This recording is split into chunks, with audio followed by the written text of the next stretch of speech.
And let's take a moment and just recall some moments in the last couple days when you felt fully alive, and note what that was like. You were fully present, regardless of what was happening, whether it was good, bad, or indifferent. You were fully present, fully alive.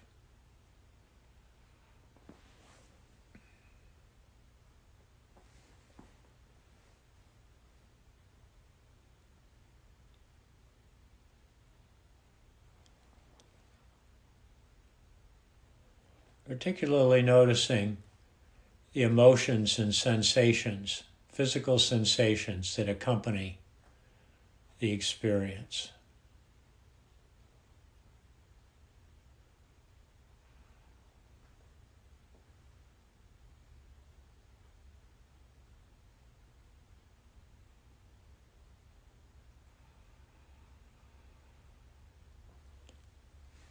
So coming back into this moment, let's talk a little bit more about the relationship between alignment and being fully alive. The alignment we're talking about is between our inner experience and what's going on externally. When those two are aligned, then we're in a place where we can feel fully present, fully alive. And of course, one of the simplest and most straightforward and accessible ways to get into this experience of being fully alive is through the body. Is simply noticing the sensations that are present right now, grounding ourselves in them, pulling ourselves away from this relentless dance that our minds take us through with all these thoughts about the past and the future, and instead coming right into this moment.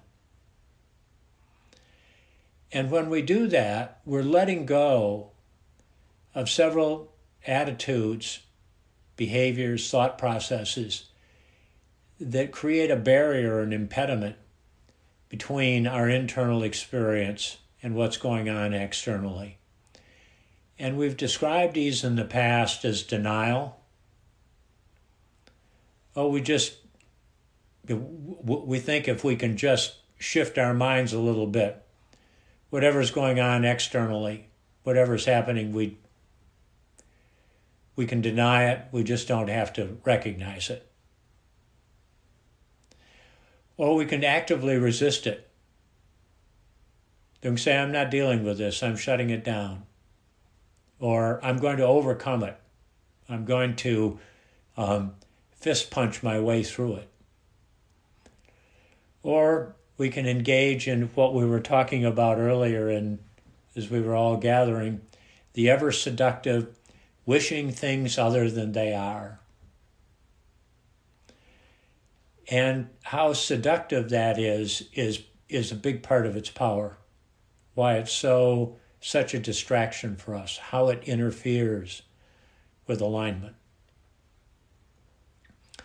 So we ground ourselves in our bodies, we let go of what interferes, and then we turn our attention to living from a place of aspiration, living from the place of what's most important to us. And when we find what matters to us personally, what is our deepest aspiration, there is a resonance, in the words of James Hollis, between our internal and external experience. He says it's like when a tuning fork is struck. There's that tonality, that just inherent connecting.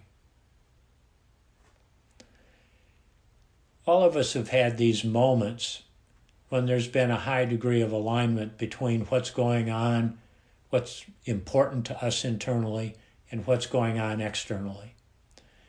So let's take a moment and recall a time of alignment, of when we felt that resonance, the sense of the tuning fork. See if we can think of one or two such experiences.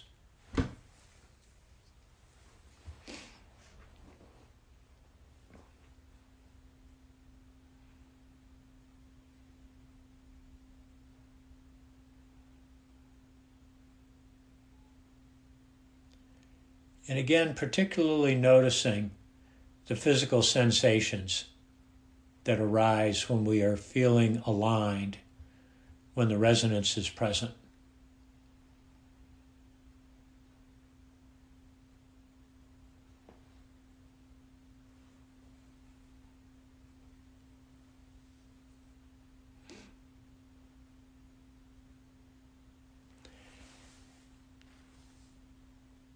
And allowing that sense of resonance to stay in the background as I describe just a small example of what I mean by what's most important. When I'm preparing these sessions, I go through a little process that begins with selecting a topic that may arise because of something I read or something that you've said or something that you've asked for. And once I've selected a topic, I begin reading a little bit more about it. Maybe I listen to a talk. I look at some work that I've done on it in the past, and I just start taking notes, writing things down. Whatever comes up, I write it down. And after I've written quite a few things down, far more things than could possibly be used in one of our short sessions, I then sit with it and read through the material and ask myself the question, what is the core message to be offered here? What's the core message? What's the most important storyline to be offered? And I close my eyes and just sit with that question. And sometimes something pops up right away. Sometimes it takes a little longer. And sometimes nothing pops up, and I put the material away and come back to it later. And almost inevitably, a core message arises. And then that core message is what informs the content of the talk and the practice. And I double check myself several times. I go back and review what I've proposed for my comments and say, is this capturing the core message? Have I thrown in something here that's extraneous? Or am I staying on point, on target with what's most important? And the same for the practice. This is just a simple example of how identifying what's most important, aspiration, resonance, can make a difference. And it allows, I hope, for all of us to feel fully alive when we engage with each other in these morning sessions. Let's roll into a little practice around this.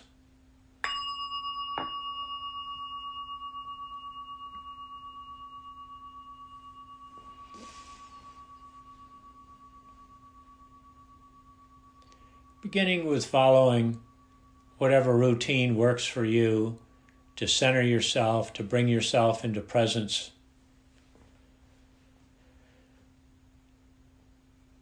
Settling in,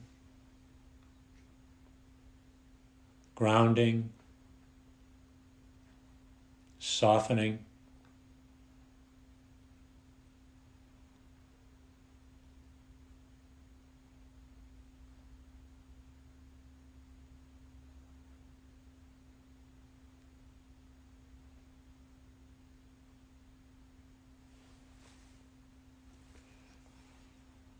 Turning your attention to your breathing.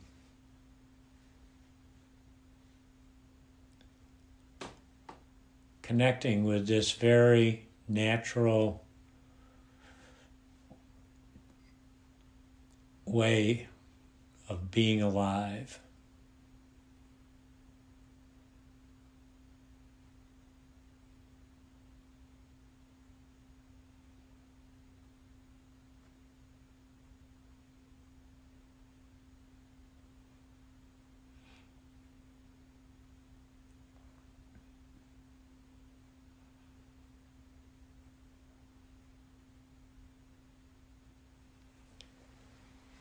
and broadening our attention to consider some experience or activity, some way of showing up in life that gives you a sense of energy, that energizes you, and that you also find fulfilling, both energizing and fulfilling. Sometimes fulfilling is actually physical. For me, I can feel when I'm doing something I really care about, a really nice fullness inside.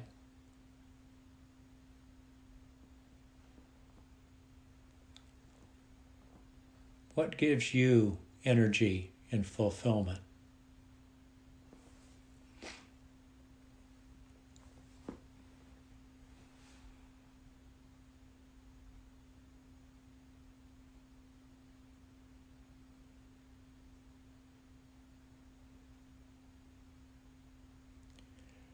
And expanding this to this notion of resonance.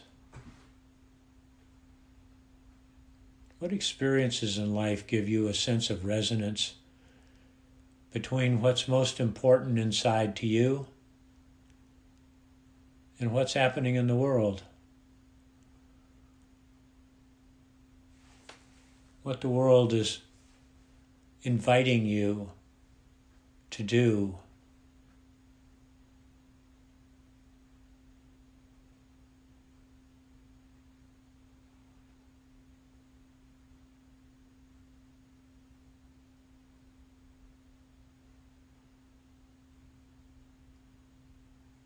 And as you rest in this place, noticing the accompanying emotions and sensations,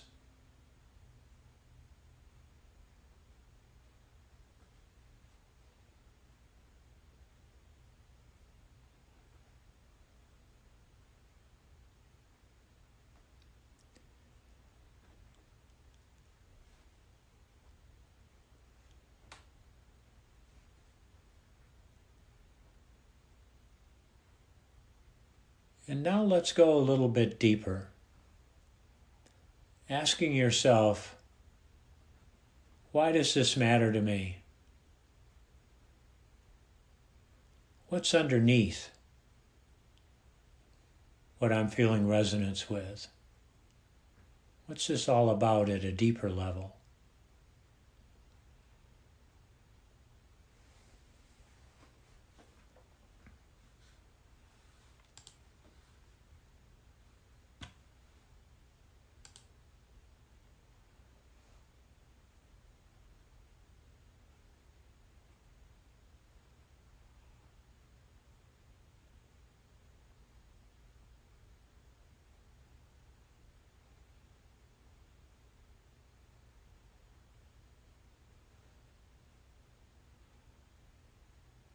And perhaps asking the question one more time, why does this really matter to me?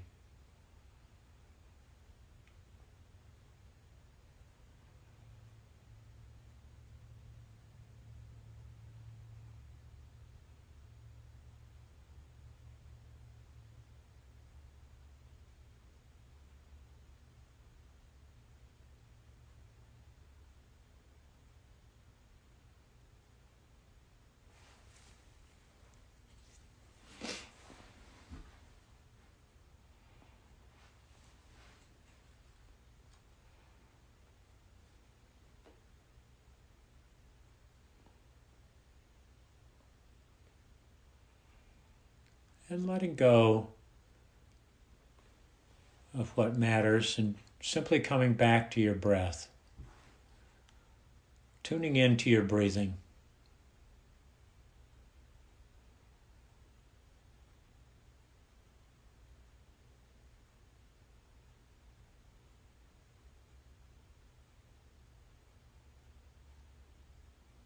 Just monitoring, observing the inflow and outflow of breath.